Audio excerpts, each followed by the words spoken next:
அந்த தாயும் சொன்னாங்க வெளியே வராமல் பார்த்துக்கோங்கன்னாங்க. அப்புறம் வேற ஒரு ஹோம்ல என் பிள்ளை போட்டுக்கிறேன்னு இருக்காங்க. வேற ஒரு அரசு இல்லத்தில் மாற்றிக்கிறோம் அந்த பிள்ளை.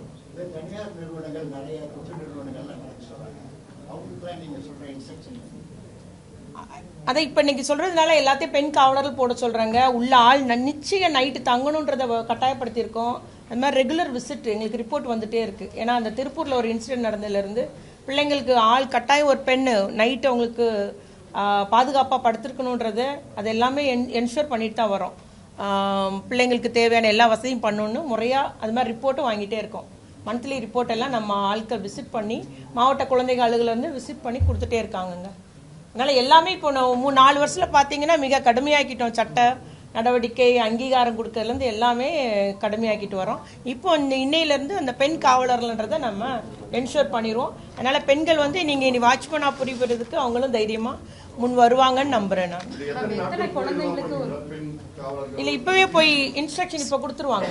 இன்னைக்கு டைரக்டர் கொடுத்துருவாங்க. அந்த சமூக குழந்தைகள் மற்றும் சேவைகள் துறை இருக்குல்ல, குழந்தை சேவைகள் மற்றும் குழந்தைகள் நலன் மற்றும் சிறப்பு சேவைகள் துறை, அதன் மூலம் இன்னைக்கு வந்து உத்தரவு போட்டுருவாங்க. என்ஜிஓக்களுக்கு நடத்துகிற குழந்தைகள் இல்லம், குறிப்பா பெண் குழந்தைகள் எல்லாத்துக்குமே இன்னைக்கு உத்தரவு போட்டுருவாங்க. குழந்தைகளுக்கு ஒரு காவலர் அப்படின்ட்டு அந்த மாதிரி இல்ல, வாட்ச்மேன்றது வாசல்ல தாம்மா. அவங்க கேட் யாரும் உள்ள போக கூடாது, கேட்ல தான் அவங்களுக்கு டியூட்டி. இல்ல இப்ப 103 பேர் இருந்திருக்காங்க. அதுல ஒரே ஒரு அந்த சமையல்காரங்க மட்டும் தான் இருந்தாங்கன்னு சொல்றீங்க. 100 ஆமா. அவ்வளவு பேருக்கு இந்த ஒரு ஆள் பாத்துக்க முடியுமா? இல்ல வார்டன் லீவு. ஆக்சுவலா வார்டன் உள்ள இருக்கணும், வார்டன் உள்ள தங்கணும். அவங்களுக்கு உள்ள ரூம் இருக்கு, வார்டன் உள்ள தங்கணும். நேற்று அவங்க லீவில் போயிருக்காங்க. ஆமாம், அதுவும் நாங்கள் ஆக்ஷன் எடுக்கிறோம். எப்படி இங்கே மேலே சொல்லலாம், டிஎஸ்டபிள்யூக்கு சொல்லலை, அவங்க சூப்பர்டென்ட்டை சொல்லிட்டு லீவ் எடுத்துகிட்டு போயிருக்காங்க. அதுவும் ஆக்ஷன் எடுக்கிறோம். இது மாதிரியான புகார்களுக்கான வாய்ப்புகள் இன்னும் பரவலாக்கல அப்படிங்கிறது எப்படி? இது மாதிரியான புகார்கள், குழந்தைகள் இது மாதிரி சொல்லக்கூடாத புகார்கள்லாம் இருக்குல்ல மேடம், இது கொண்டு வந்து சேர்க்கறதுக்கு கம்ப்ளைண்ட் இல்லை, ஸ்கூல்ல எல்லாம் மாணவர் மனசுன்னு பெட்டி வச்சிருக்கிறாங்க. இது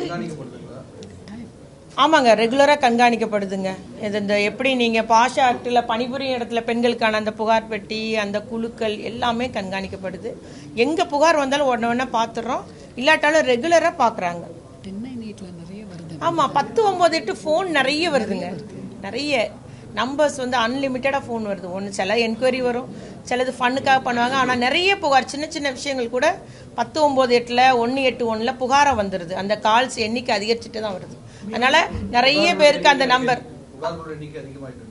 அழைப்புகளோட எண்ணிக்கை அதிகம். எல்லாமே புகாரா இருக்காது.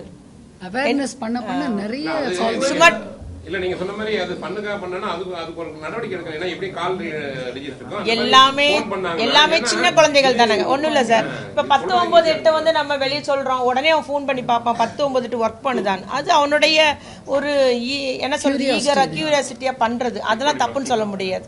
அதனால நாங்க அதெல்லாம் ஒன்றும் சொல்லலை. எல்லாம் என்கொயரி பண்றாங்க.